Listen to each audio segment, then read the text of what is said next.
नमस्कार। स्वागत है आप सभी का लाइफ साइंस बायो क्लासेस में। और असीम संभावनाओं के साथ आपसे ये अपेक्षा करते हैं कि कोविड-19 से बचने के लिए आवश्यक निर्देश जो जारी किए हुए हैं, जैसे मास्क, सैनिटाइजर, एंटीसेप्टिक सॉल्यूशन या फिर अन्य कोई लिक्विड का उपयोग करते होंगे, ताकि विश्वव्यापी संक्रमण से हम सभी मुक्त हो सके। और यह तभी हो सकता है जब हम सभी सोशल डिस्टेंस जैसे नियमों का पालन करेंगे। इसी के साथ हम आपकी शुभकामना करते हैं कि आप स्वस्थ रहें। तो आइए आज की क्लास छोटे छोटे टॉपिक से शुरू करते हैं। तो पहला टॉपिक है आपका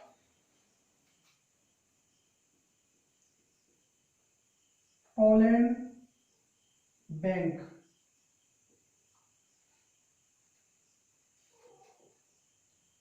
परागकण बैंक। यह परागकण बैंक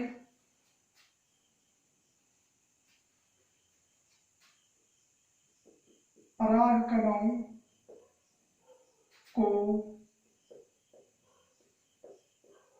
संरक्षित करने के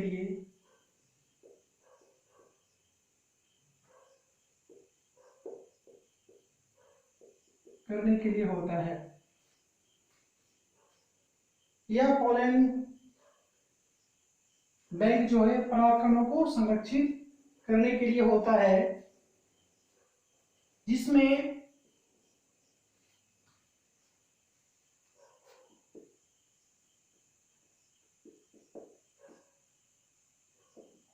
लिक्विड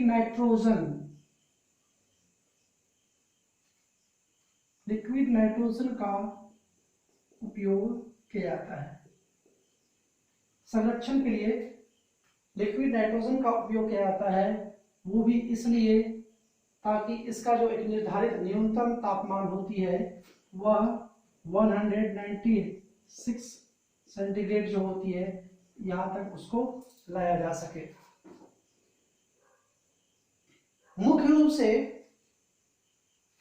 जो पोलन ग्रेन को संरक्षित करने की विधि है, इस विधि को जिसमें लिक्विड नाइट्रोजन का उपयोग किया जाता है, ठीक है, इस विधि को हम लोग क्रायो प्रिजर्वेशन कहते हैं।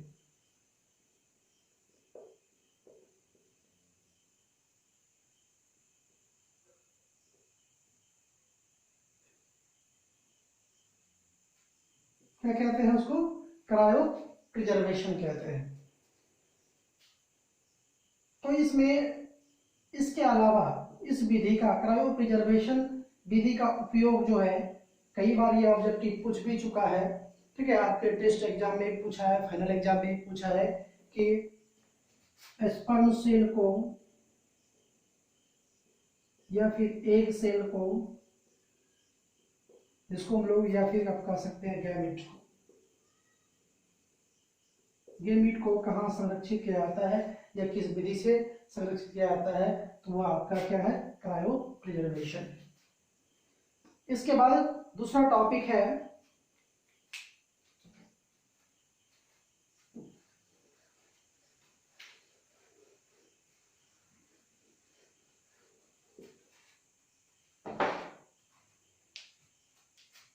इसमें जो है 3 छोटे छोटे टॉपिक हैं, जिसको समझाने के लिए सबसे पहले मैं आपको एक डायग्राम बताता हूं, जो इस डायग्राम को हम लोग पहले भी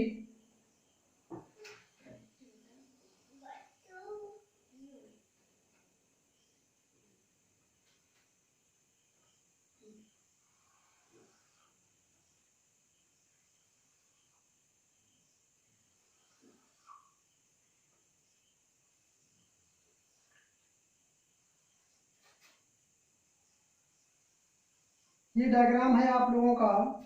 आप लोग जान रहे हैं कि ये डायग्राम किसका है? ओव्यूल का है, ठीक है। ओव्यूल में ये आपका एम्ब्रायो सेक है, ये आपका इंट्यूबमेंट है, ये आपका, इसको हम लोग मैक्रोपाइल कहते हैं, मैक्रोपाइल कहते हैं, बीजांड द्वार हिंदी में, इसको भ्रूणपोष कहते हैं, इसको भित्ति कहते हैं। ठीक है, इससे क्या ऑब्जेक्टिव है, देखिए हम लोग जानते हैं कि पॉलन ट्यूब के द्वारा लाए गए गैमीट जो है एक निश्चित स्थान पर या एक निश्चित स्थान के द्वारा एम्ब्रायो सेक के अंदर में जाता है। मेल गैमीट पॉलन ट्यूब के माध्यम के द्वारा एक निश्चित स्थान पर, ठीक है, पेनिट्रेशन के द्वारा अंदर जाता है। तो समान रूप से आप लोगों को मैं बताया था कि ये माइक्रोपाइल के द्वारा, या फिर आप कह सकते हैं माइक्रोपाइल के पास ये पॉलन ट्यूब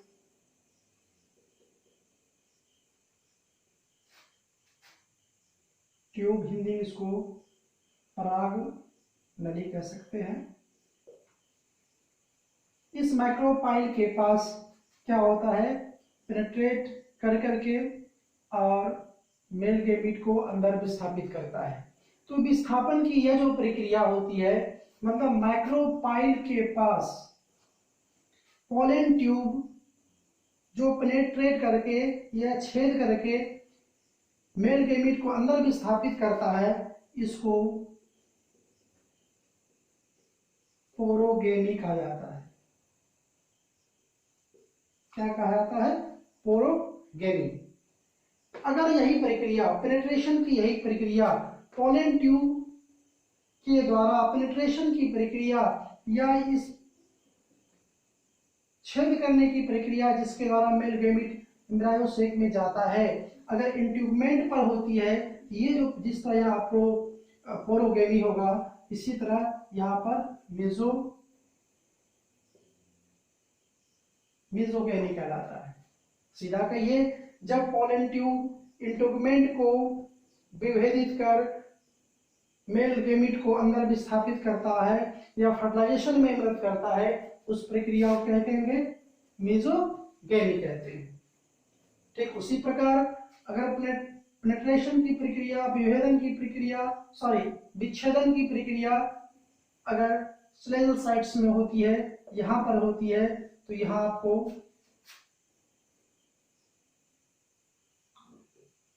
स्लेजोगेमी के नाम से जाना जाता है। ये ऑब्जेक्टिव है, एग्जाम में पूछे भी जाते हैं, इसलिए आप लोग हमेशा इसको ध्यान में रखेंगे।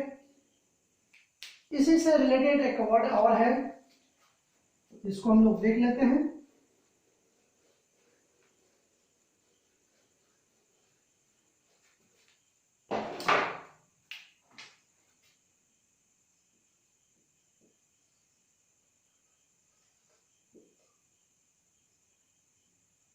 ये जो है फर्टिलाइजेशन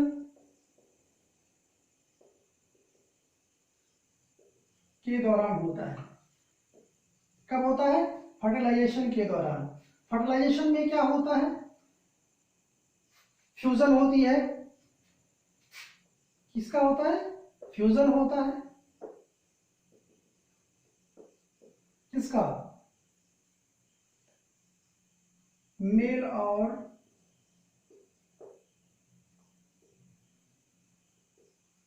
फीमेल गैमीट का। आप कह सकते हैं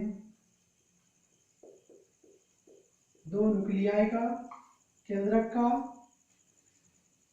इसके अलावा या दो सेल का।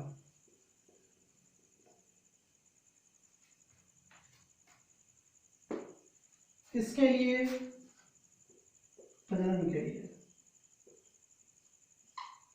जब प्रजनन की प्रक्रिया के लिए या फर्टिलाइजेशन के लिए मेल और फीमेल गैमीट का फ्यूजन होता है या दो न्यूक्लियाई का फ्यूजन होता है, दो सेल का फ्यूजन होता है, उसी को हम लोग साइनोगैमी कहते हैं, साइनोगैमी कहते हैं।